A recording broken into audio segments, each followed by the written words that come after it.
Davetimize icabet edip bizi kırmadığınız için hepinize tekrar teşekkür ediyorum. Malumunuz Ramazan ayı özellikle manevi açıdan arınmamız gereken ve Allah'a giden yolda birbirimize daha çok yardımcı olmamız ve aynı şekilde hayır ve hasenatlarımızı artıracağımız bir aydır. Gerçekten böyle bir ayı bize lütfettiği için Rabbimize ne kadar hamdü senalar etsek, ne kadar hamd ve şükür etsek azdır. Dünyanın farklı bölgelerinde çok uzun bir süreden beri yiyecek bir şey bulamadığı için zorunlu olarak oruç tutan ve ne zaman bayrama kavuşacağını da bilmeyen kardeşlerimiz var. Yine o ayet-i kerimelerde Allah-u Teala bizlere zorluk dilemediğini söylüyor. Hasta veya seferde olan varsa başka günler, o günler tutamadığı günler sayısıyla tutabilir diyor. Ama hasta olduğu halde zorunlu olarak oruç tutan kardeşlerimiz var. Hatta hasta olduğu halde içinde bulundukları o savaş şartlarından dolayı ilaç bulamayan kardeşlerimiz var. Şu bereketli dakikalar hürmetine, şu oruçlu insanlar hürmetine, güneşin altında oruçlu çalışıp dudakları çatlamış olan müminler hürmetine Allah'tan niyazımız odur ki o kardeşlerimize de bir genişlik versin. Onların o sıkıntılarını gidersin. Ramazan ayı öyle bir ay ki başı mağfiret, başı rahmet, ortası mağfiret ve sonu cehennem azabından kurtuluştur. Cehennemi bu dünyadayken yaşayan kardeşlerimizin bu dünya cehenneminden de kurtuluşuna vesile olmasını Rabbimizden niyaz ediyoruz. Değerli dostlar, Ramazan aylarında pek çok yerde böyle kalabalık sofralar kuruluyor. Bazen o sofralarda sadece şehrin eşrafı ve zenginleri oturuyor.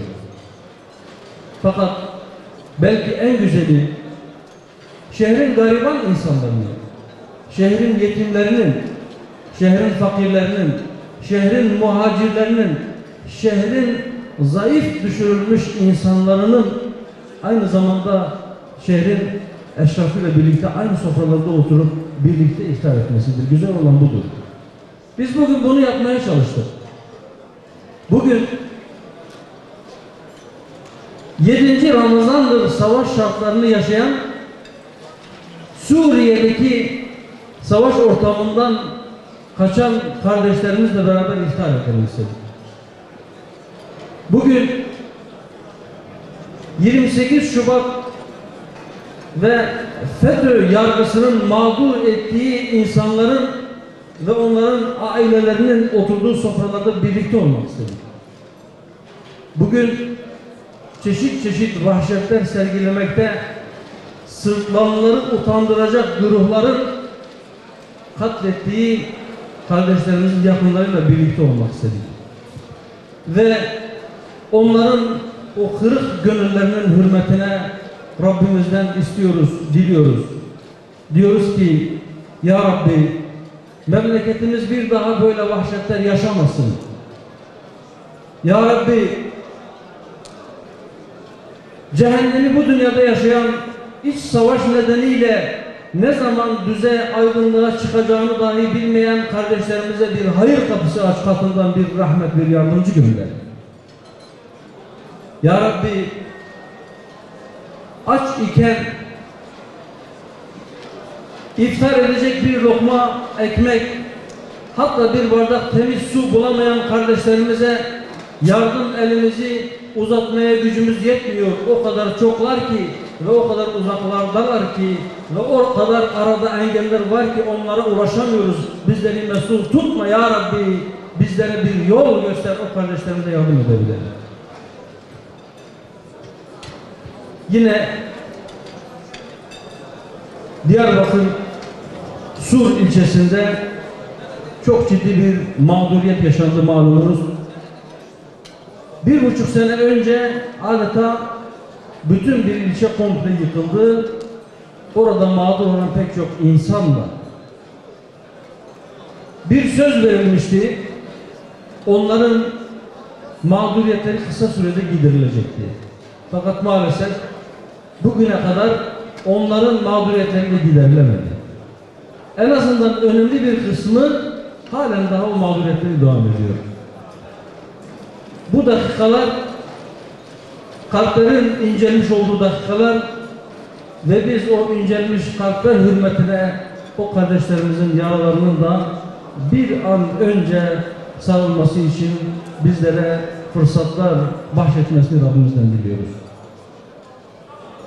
Değerli dostlar, iftara az bir zaman kaldı.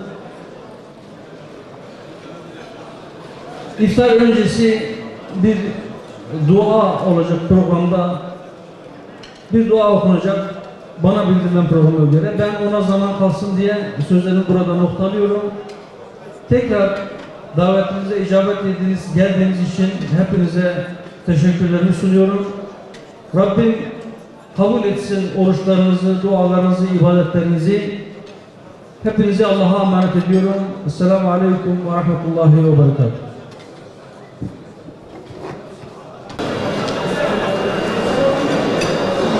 Ya Rabbel Alemin, mecbur zat-ı rojiye, em biser rızkete fikrim icma kabul bukin ya.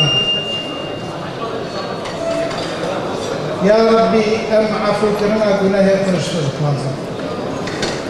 Ya Rabbel Alemin, İro ümmeta İslam'ı da haleti girande, ki bu hürmeta ve meha mübarek ki, بحرمتها وان هستري يتيمة